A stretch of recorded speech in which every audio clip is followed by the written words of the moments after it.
Lo pakai iPhone 15 Pro Max, tapi lo panik pas diajak patungan makan bakso. Tas lo Louis Vuitton, tapi lo ngilang tiap tanggal tua.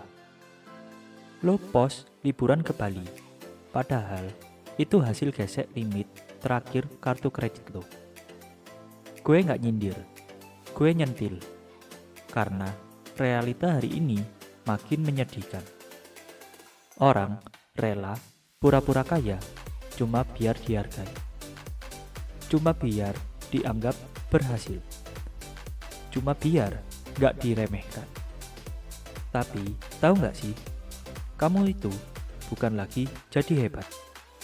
Kamu lagi jadi korban sistem yang licik.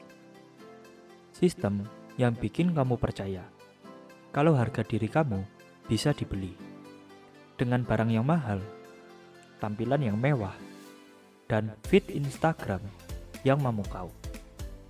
Dari kecil, kita dicekokin secara pelan-pelan. Wah, anak itu keren. Papanya punya mobil BMW. Dia keren banget.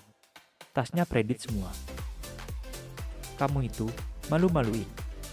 Masa kuliah naik motor butut?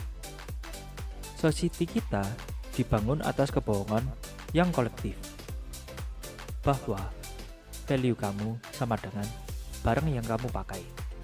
Bukan siapa kamu, tapi apa yang bisa kamu pamerkan. Sekolah ngajarin kita untuk berhitung, tapi gak pernah ngajarin cara menghindari hutang.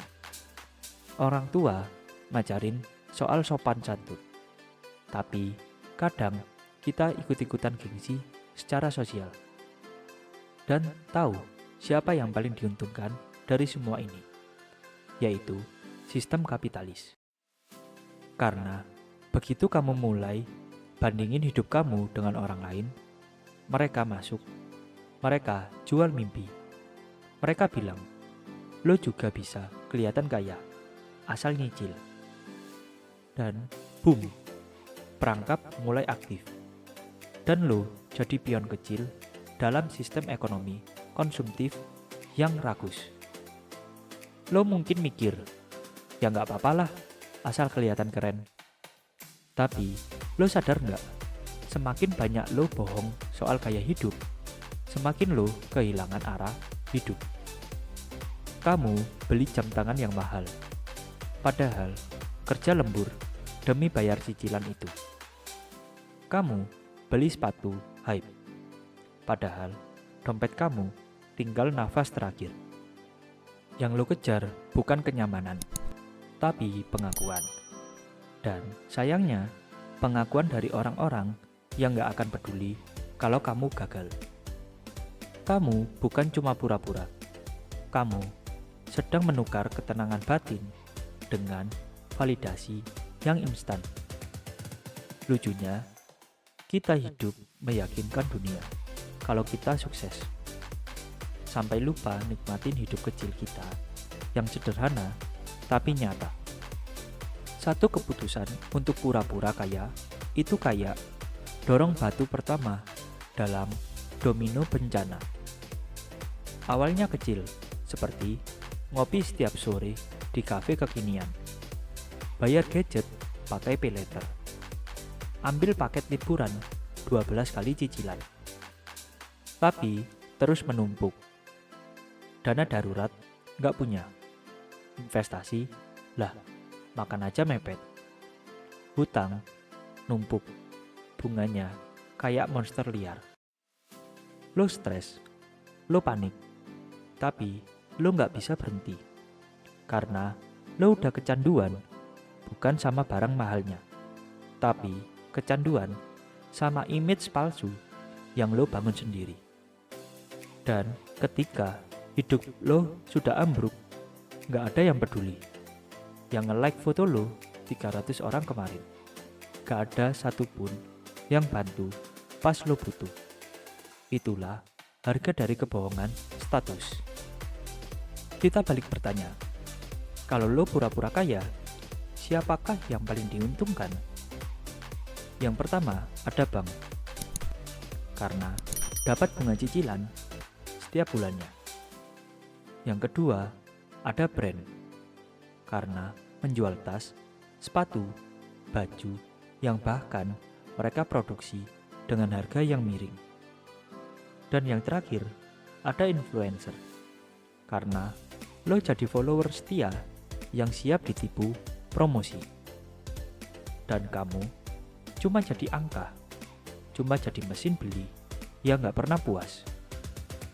Lo sibuk ngejar gaya hidup A, B, C, dan seterusnya. Padahal mereka yang lo kejar itu banyak juga yang cuma acting di depan kamera. Mereka dapat endorse, kamu dapat hutang. Mereka pamer mobil, pinjaman. Kamu malah nyari pinjaman buat ikut-ikutan.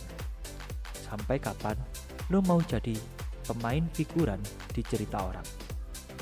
Sudah cukup jadi boneka. Sekarang waktunya kendalikan hidup lo balik ke tangan lo. Yang pertama, sadari harga diri gak perlu harga yang tinggi. Lo gak butuh jam 10 juta buat dihormatin. Lo cuma butuh etos kerja dan integritas. Orang yang beneran respect sama lo gak peduli lo pakai barang apa. Yang kedua, ubah mindset. Bukan soal kelihatan kaya, tapi jadi kaya beneran. Ubahlah target hidup dari gimana caranya biar orang lain lihat gua keren. Jadi, gimana caranya biar gue hidup nyaman dan tenang. Kaya bukan soal punya semuanya, tapi soal cukup dan bisa memilih. Yang ketiga, bangun fondasi finansial. Mulailah dari hal yang paling kecil, seperti mencatat pengeluaran, bikin dana darurat, investasi meski masih recehan, dan yang terakhir, cari income tambahan. Dan yang paling penting, jujur sama diri sendiri. Lo boleh bangun mimpi setinggi langit, tapi fondasinya harus realistis, bukan hutang. Lo udah cukup main drama. Lo udah cukup berpura-pura. Dan hidup lo terlalu berharga buat terus dibodohin dengan sistem. Tanya ke diri lo sendiri malam ini. Lo hidup buat siapa? Buat validasi orang yang gak kenal lo? Atau buat jadi versi terbaik dari diri lo yang sesungguhnya? Karena yang beneran keren bukan yang kelihatan kaya, tapi yang bisa hidup dengan kepala yang tegak tanpa harus pura-pura. Kalau video ini nyentil kamu, like video ini, share ke teman kamu yang masih sibuk flexing, padahal saldo di ujung tanduk. Tulis di kolom komentar, apa hal yang paling bodoh yang pernah kamu beli cuma buat kelihatan keren. Dan jangan lupa subscribe, karena di channel ini kita nggak ngasih mimpi palsu. Kita kasih cara biar kamu beneran bebas secara finansial. Hidup itu bukan tentang pamer. Hidup itu tentang punya kendali. Sampai jumpa di video berikutnya. Stop pura-pura kaya. Mulai jadi versi yang paling real dari dirimu sendiri.